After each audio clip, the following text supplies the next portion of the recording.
alerta spoiler y vamos a charlar de uno de los temas que, bueno, sí, evidentemente a la mayoría nos afecta. Si uno quiere acceder a una vivienda, por lo menos en los grandes centros urbanos de todo el país especialmente y en general también, se encuentra con miles de trabas. Para empezar, económicas, digamos, en el sentido que querés alquilar. Es carísimo, tenés que entrar, alquileres, entrar un departamento hoy en la ciudad de Buenos Aires te cuesta mínimo unos 100.000 pesos, Sí, mínimo. además de las trabas burocráticas que te piden recibos de sueldo en blanco, que te piden Las las garantías garantías, propietarias, si son de Cava, si son de la provincia de Buenos Aires. exacto. Aparte, si querés comprar, olvídate, no hay ninguna chance. Quienes No, no. se embarcaron también en los créditos UBA durante el gobierno de Macri quedaron desahuciados. Durante este gobierno también se quejaron porque se favoreció a los bancos, digamos, con la actualización de cómo se dan los créditos, con la Sí, las tasas. devaluación, etcétera. Es una situación muy complicada la que están viviendo. Y para charlar un poco más de cuáles son las raíces y los fundamentos de este problema, estamos en comunicación con Guadalupe, nuestra columnista en economía, para ver si deshilamos un poco más qué es lo que está pasando. Guada, muy buenos días. Hola, buenos días, Pato. Hola, Tom. ¿Cómo Hola, andan? Guada, ¿cómo te va? ¿Todo bien?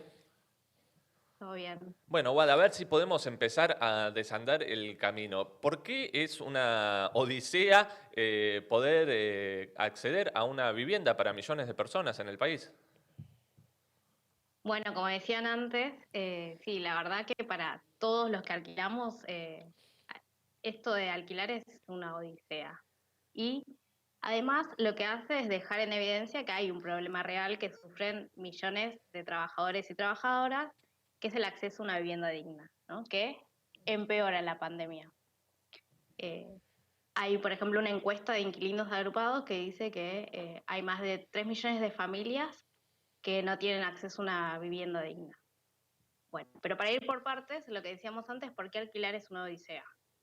Primero que existen un sinfín de factores que hacen que los precios de los alquileres sean más caros, teniendo en cuenta que estos precios además están en dólares, ¿no? Pero bueno, o sea, son factores que los ponen las grandes inmobiliarias o los dueños de muchas propiedades.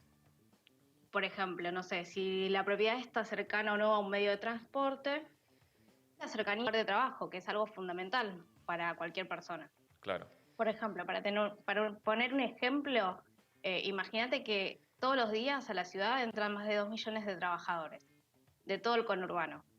Si vos le preguntás a, si alguno de ellos se mudarían, por ejemplo, a Capital para ahorrarse horas de viaje, seguramente una gran parte diría que sí. Lo que pasa es que pensar en esto se vuelve algo descabellado, porque es completamente incosteable. Y O sea, es también, muy por caro. eso te agrego una cosita, también por eso crecen las villas en la ciudad de Buenos Aires. A mí me ha pasado muchas veces de hacer recorridos por la 31 o por el Bajo Flores, de gente que por ahí vivía en provincia y como trabajaba acá, en vez de viajar 2 horas de ida y 2 horas de vuelta, se mudaba a una pieza en uno de estos barrios porque para otra cosa, olvídate. Ahora, todo esto también de los alquileres está claro que sigue siendo uno de los temas y se votó una ley hace poco sobre la famosa ley de alquileres que tanto tiempo estuvo cajoneada en el Senado. ¿Esto qué cambios, qué modificaciones trajo? Sí, se votó la semana pasada en el Senado. Los cambios, bueno, había una plaquita que no sé si está por ahí, pero los principales cambios de los que se habla es que el contrato pasó de ser de 2 años a 3 años, y una extensión del contrato de alquiler. Además, bueno, respecto al tema de las garantías, ahora lo que habría es las garantías no te pueden pedir más de un mes para acceder, tampoco más de un mes de adelanto. Esto tendría a ser mucho más, ¿no? Esto valdría para los nuevos contratos o para las renovaciones. Y también el tema de los reajustes, que en general venían siendo cada 6 meses. Y o sea, y cuánto subían los alquileres, eso lo definían los dueños, las inmobiliarias, según lo que les parecía a ellos. Ahora lo que se calcula a través de un índice que combina la variación de precios, que es la que calcula el IPC mes a mes, y la variación de salarios, o sea, la suba de salarios del RIPTE.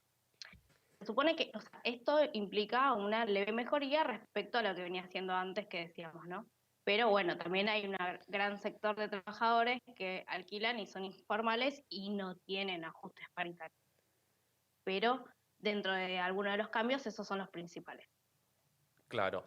Esto incluso, bueno, tiene algunas trampitas. Yo lo he charlado también con gente de inquilinos agrupados. Es progresiva la ley, incluso porque lo de 3 años, cada 2 años, juntar esa plata, etcétera. Pero siempre después las inmobiliarias con los topes de los alquileres, siempre después te lo terminan pasando por otro lado, porque no hay una regulación, ¿no? de precios máximos, incluso en relación con el salario. Ahora, esta ley, por más de que es progresiva, aunque tiene muchos límites, ni siquiera la votó Cambiemos. O sea, en el Senado Cambiemos la pateó mucho tiempo, la cajoneó y después, ¿qué pasó?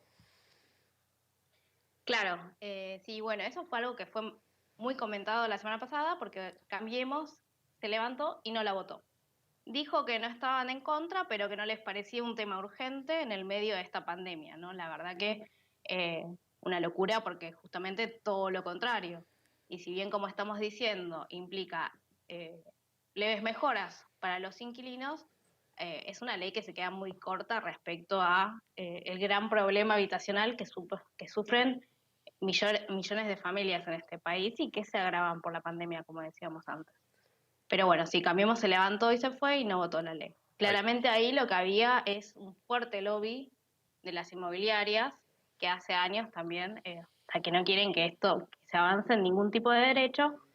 Y como vos decías antes, es verdad que después hay que ver cómo se aplica, porque claramente van a intentar trasladar eh, a la suba del precio de los alquileres todas estas modificaciones con las que no están de acuerdo, ¿no? Tengamos en cuenta que es una ley que hace más de 36 años que no se modifica y que básicamente los grandes inmobiliarias hacen lo que quieren con los alquileres. O sea, las condiciones son completamente usurarias.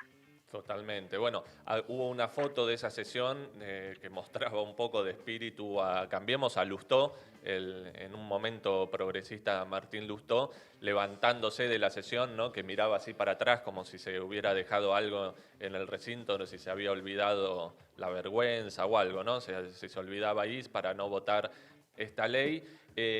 Bueno, y el tema de los alquileres, ahora también hay que ver qué pasa con la pandemia, con la cuarentena, porque bueno, está obviamente todo el mundo muy, muy movido, pero también está la discusión sobre, bueno, qué pasa con el que tiene que renovar ahora o con el que tiene que alquilar. ¿Cómo se relaciona esta situación con la cuarentena que estamos viviendo? Sí, bueno, eso también es algo que hay que ver qué sucede. El gobierno, allá por fines de marzo, lo que hizo fue decretar el congelamiento de las subas de los precios de los alquileres, la suspensión de los desalojos por impago y también congeló el valor de las cuotas de los créditos UBA, ¿no? Que fueron una gran estafa. Todo esto en el marco, claro, de la crisis que se desata con la cuarentena. O sea, Inquilinos Agrupados dice que en el mes de junio el 49% de los que alquilan no van a poder pagar el alquiler. Claro. Entonces, digamos que son medidas completamente de emergencias porque hay un problema que es real. Bueno, entonces, estas medidas duran hasta el 30 de septiembre, se espera que continúen. Entonces ahí es como que se pisan, o sea, está la nueva ley que va a estar reglamentada a partir del 1 de julio, pero también está en vigencia este decreto, entonces todavía no se sabe cuándo empezaría a regir la nueva ley de alquileres. Eso por un lado. Después también lo que hay que pensar es que cuando decíamos lo del problema de fondo del acceso a una vivienda digna, es que hay elementos, por ejemplo, como el problema del ingreso. El problema del ingreso que está muy ligado a los alquileres, porque más del 40% de los ingresos se destinan a pagar alquileres. Es decir, es un problema eh, muy grave para todos los trabajadores que perdieron sus ingresos o que cobran menos porque hay rebajas de salarios, porque hay suspensiones. Este es un problema que llegó para quedarse. Entonces, claramente que la ley de alquileres toma algunas demandas históricas, pero no resuelven este problema de fondo. Además, Guada, Eso por un lado. una cosita, o sea, que la regulación del mercado en el tema alquileres se demuestra que es una farsa total. La ciudad de Buenos Aires, por ejemplo, que es epicentro de la especulación inmobiliaria, uno dice macrismo y tiene que pensar en especulación inmobiliaria, desde hace 60 años tiene la misma cantidad de viviendas. Todos los edificios que se han construido con los booms inmobiliarios, especialmente de lo que va del siglo, de estos últimos 20 años, se construyeron un montón de edificios que están vacíos porque se usan para especulación de valor, digamos, de los terrenos, pero no porque haya más en el mercado, digamos, hay como 300.000 casas desocupadas en departamentos y casas desocupados en la ciudad de Buenos Aires. Eso no hace bajar el precio de los alquileres, lo que muestra que oferta y demanda no es la mano invisible del mercado, es del mercado en el sentido que es a favor de los grandes pulpos inmobiliarios. Y entonces lo que habría que pensar es, bueno, cuál es una salida de fondo, ¿no? Cómo hay sectores de trabajadores, de clases populares que pueden acceder a una vivienda y no tener que pagar toda su vida alquileres que después aparte te jubilás y olvidate, andá a seguir pagando los alquileres.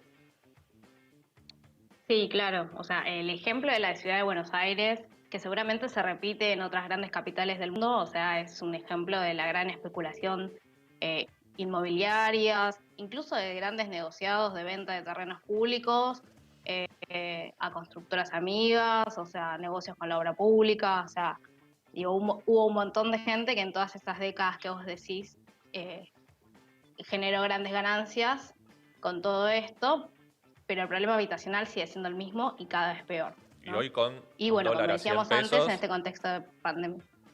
Sí, con un dólar a 100 pesos, digo, claro, claro. pensar comprar una propiedad en dólares. Y en este sentido, también desde el Frente Izquierda se presentaron proyectos para poder acceder a vivienda propia.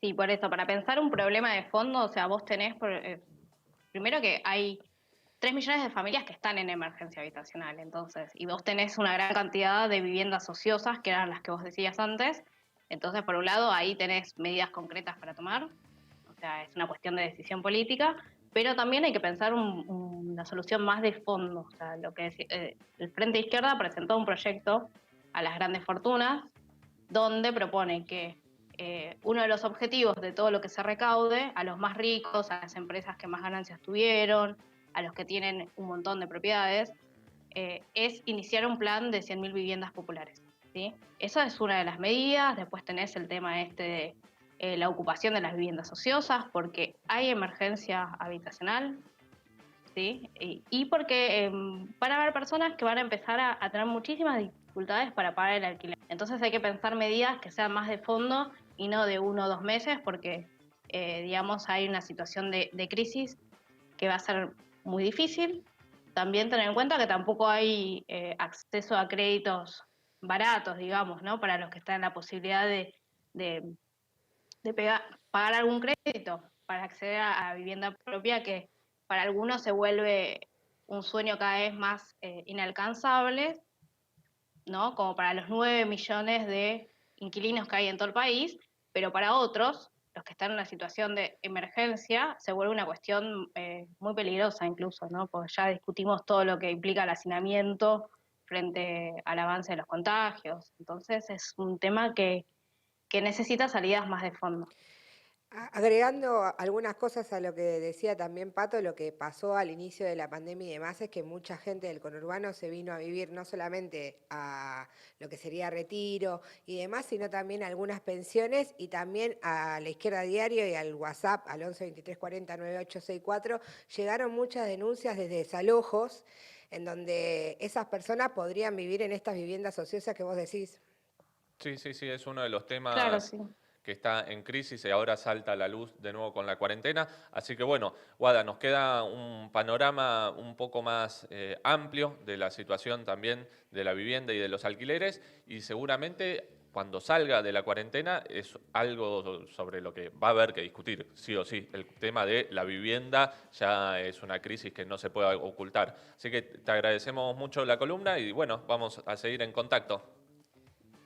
Bueno, hasta luego. Un abrazo. Chao, chao. Chao. Alerta Spoiler, con Pato del Corro, Lucho Aguilar, Lía Pesaresi y Ton Máscolo. De lunes a viernes, por La Izquierda Diario Multimedia.